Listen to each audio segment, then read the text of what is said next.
সাত সকালে কলকাতায় ইডির তৎপরতা, ফের কলকাতায় ইডি তল্লাশি। রেশন দুর্নীতি তদন্তে এনফোর্সমেন্ট ডিরেক্টরেটের তল্লাশি কলকাতার একাধিক জায়গায়। আমাদের সঙ্গে রয়েছেন আমাদের প্রতিনিধি বিশ্বজিৎ। এনফোর্সমেন্ট ডিরেক্টরেটের একটি টিমের সঙ্গে বিশ্বজিৎ তুমি রয়েছো, তুমি যেখানে রয়েছো সেই লোকেশনের বিষয়ে বিস্তারিত জানতে চাইবো।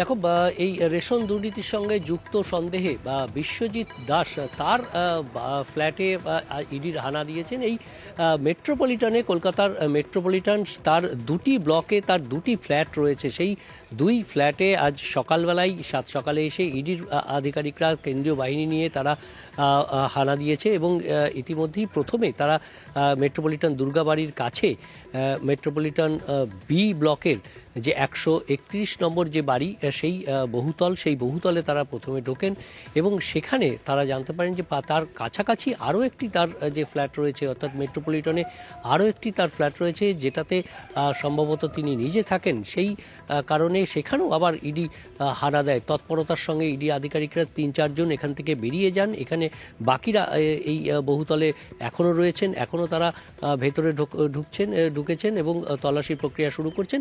কিন্তু আরও 3-4 জন তারা বেরিয়ে যান এবং আমরাও তার সঙ্গে যাই এবং সেখানে পি ব্লকের P57 বি সেই বহুতল, সেখানেও তার থার্ড ফ্লোরে তার যে ফ্ল্যাট রয়েছে সেই ফ্ল্যাটে তারা যান, কিন্তু সেখানে কেউ থাকেন না, সেটা বন্ধ রয়েছে এবং তারপর সেখানে কেউ না থাকার কারণে আবার তারা এই ফ্ল্যাটে চলে আসেন, অর্থাৎ এই বহুতলের, অর্থাৎ পুরো যে প্রথম ফ্ল্যাটে ঢুকেছিলেন অর্থাৎ বি ব্লকের, অর্থাৎ মেট্রোপলিটন বি ব্লকে এখনও বিশ্বজিৎ দাসের সেই ফ্ল্যাটে এখনও ইডি আধিকারিকরা রয়েছেন, কেন্দ্রীয় বাহিনী রয়েছে এবং তল্লাশি প্রক্রিয়া শুরু হয়েছে।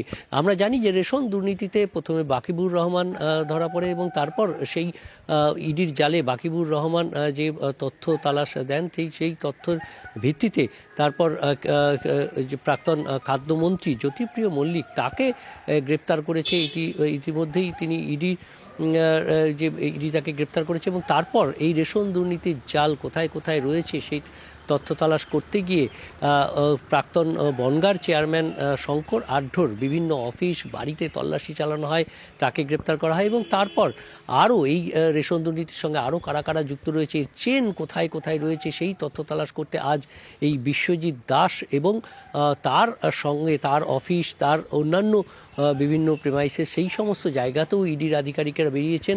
অর্থাৎ রেশন দুর্নীতির মতো গুরুত্বপূর্ণ মামলায় ইডির আধিকারিকরা সাত সকালেই আজ বেরিয়ে পড়েছেন। আমরা যেখানে রয়েছি মেট্রোপলিটনে, সেখানে বিশ্বজিৎ দাসের এক ফ্ল্যাট রয়েছে, একটা ভাড়ায় দেওয়া এবং আরেকটিতে নিজে থাকতেন বলে ইডি সূত্রে খবর। কিন্তু সেই জায়গাতে কি ইডি আধিকারিকরা কি তথ্য তালাশ, কি তথ্য পান সেগুলি দেখার। দাসের কথা তুমি বলছো, সেই বিশ্বজিৎ দাস তিনি আপাতত ফ্ল্যাটেই রয়েছেন, এমনটা কিছু তথ্য কি উঠে আসছে?